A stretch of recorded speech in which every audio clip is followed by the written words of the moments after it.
Hey, what's up, everybody? BDO44 coming into another video. All right, so there's a lot going on in the NBA. Obviously, it's playoff time. We got three good matchups taking place tonight, and there's about a double-digit lead in both of the games taking place right now. So I just kind of stepped away because I wanted to talk about the Timberwolves a little more because it's a game three in your house. You're up 26 points. You let the Memphis Grizzlies come back and cut it to 7. You run the score back up to 20 and then end up losing by 9. Now, I've seen basketball games go in many different ways. So much volatility in certain games. It can get wild. But this doesn't happen very often. I don't think I've seen two 20-point leads blown in one game. The Timberwolves, they're a young team, just like the Memphis Grizzlies. So I'm not going to sit up here and say that they can't overcome this because young teams usually have short memories. You can't really demoralize youngsters.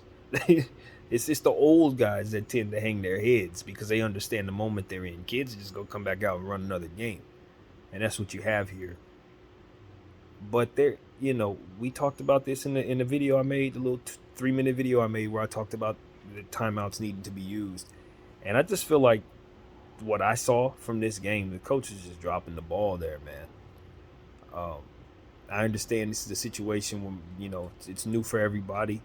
I don't know if this coach having any history coaching in the NBA before getting to this team, so this would be his first playoff situation. So I'd imagine he's first home playoff game. Yeah, maybe it's a little, maybe it's a little nerve wracking or whatever, but you have to use your timeouts.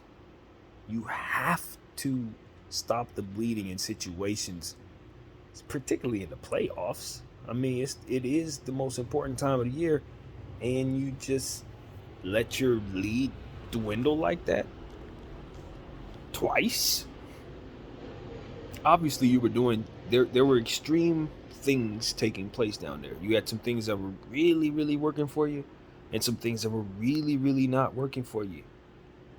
So it's up to the coach, I think, to identify what those two drastic things are and try to lean on the stuff that's working a little more than the stuff that's not. You can't just blow two 20-point leads in one game without doing some things really, really right and doing some things really, really wrong, in the same game. And I think I guess that's what you have to take from it. That's the balance you take from a game like this. If you're the Timberwolves, it's like, all right, well, whatever we did right, we knew we did it and it worked really, really well. We just got to find a way to sustain it. And if you're the Memphis Grizzlies, you know, this is a heck of a win, to say the least. Not enough has been talked about um, Brandon Clark in this series, but he has really had a fantastic series, and his tenure with the Grizzlies has been very um, up and down. But because they've had such a deep team, he's had a chance to kind of just develop and kind of fluctuate up and down the rotation as necessary. So when he's playing really, really well, the minutes are available to him. When he's not playing very well, they got players that they slip in front of him, no problem. And since the acquisition of players like Bain and Williams, you would think it would be kind of tough for him to kind of stay in rotation and do things the way that he normally does. You got slow mo down there as well. It's a lot. But lo and behold, here we are, you know, playing well in the playoffs. And that's what it's all about. That's simply what it is all about. You want to take advantage of opportunities that you have to make a name for yourself when it matters most. And in this situation, uh, this is nothing short of that. So, Memphis Grizzlies, now going forward, you take this win, you say, okay, just like the Minnesota Timberwolves, it's literally the same thing. You did a lot of good things, you did a lot of bad things.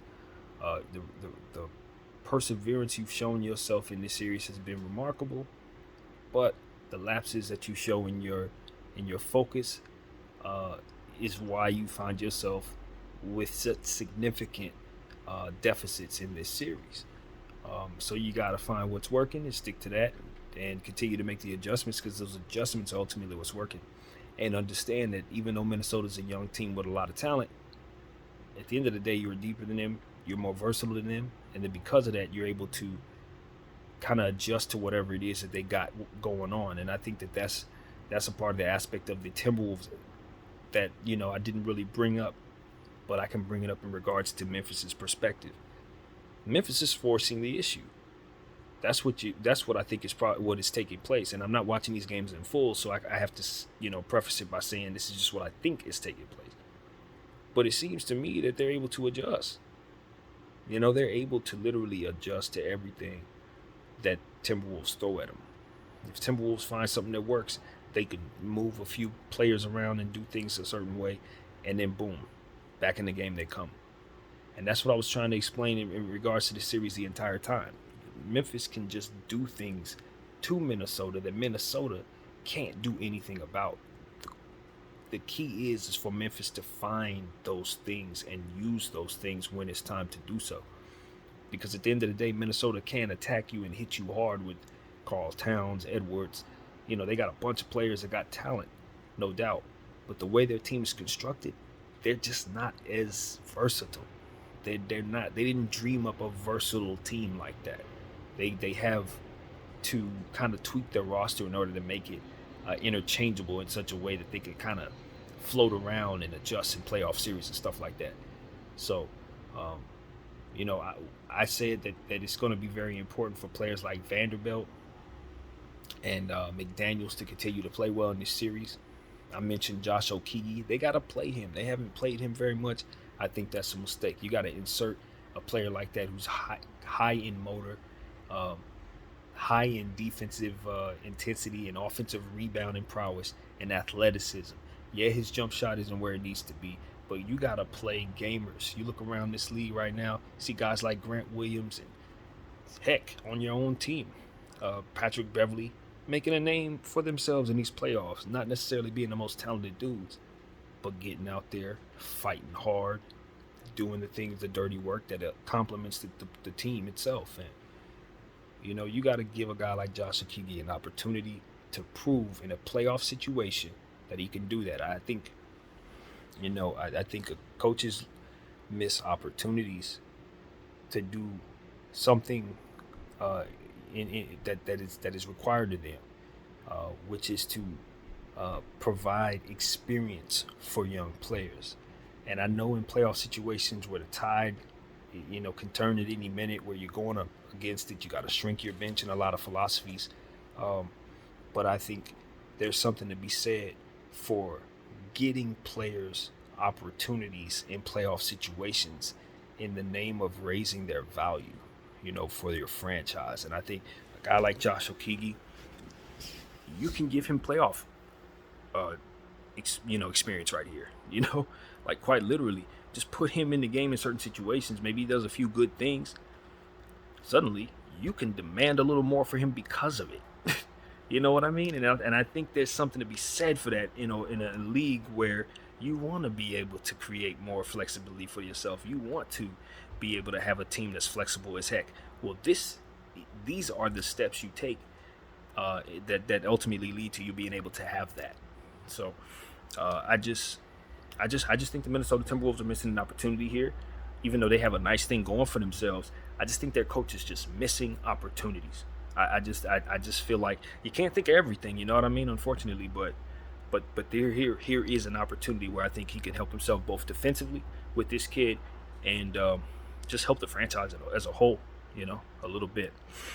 And that's the thing about Minnesota. I gotta admit, they got more players on that bench that I've seen that I believe in. I look at a player like McLaughlin. He needs some minutes in this series. Like that needs to happen. I understand that you got a lot of nice players to play in that rotation, but that's not the type of player that can't succeed in this situation. Let me just put that out there. He can get you some buckets, some 3-point plays. Yeah. Some fists on the ground where you clenching your fist because you've hit a shot and they called the whistle, that kind of thing. McLaughlin can get you those type of momentum plays. And I think, you know, depth in the series is going to help them for against the Memphis Grizzlies that has a deep team that's going to keep coming at you with the Brandon Clarks and the Zaire Williams and all these different players. If a guy like Adams ain't playing well, they can sit him down the whole series and bring in a Tillman. You need to dig in your bench to keep up with them. So I just want to put that into the atmosphere. All right, so obviously I want to get back to those other games, see what's going on with Golden State, see what's going on with Utah. Dallas had Utah's fans booing them. I don't know. We'll talk about that a little later. But yeah, man, I thank you guys for watching. My name is BDF44, and I'm out.